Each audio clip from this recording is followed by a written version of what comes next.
Central Alston County in southeastern Texas, Burleson County in southeastern Texas, southern Grimes County in southeastern Texas, southeastern Brazos County in southeastern Texas, Washington County in southeastern Texas, northwestern Montgomery County in southeastern Texas, northern Waller County in southeastern Texas, southwestern Walker County in southeastern Texas, until 11:15 p.m. Central Daylight Time.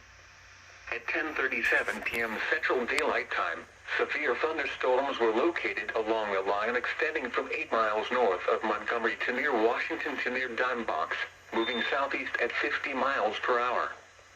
Hazard, 60 miles per hour wind gusts and up to quarter-size hail.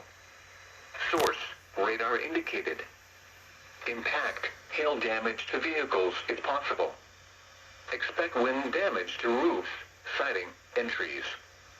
Locations impacted include Southeastern College Station, Brenham, Navasota, Hempstead, Caldwell, Washington, Somerville, Montgomery, Snook, Britton, Milliken, Anderson, Todd Mission, Lake Somerville Dam, Lake Somerville State Park and Trailway, Lyons, Dienville, Dublin, Independence and Corey.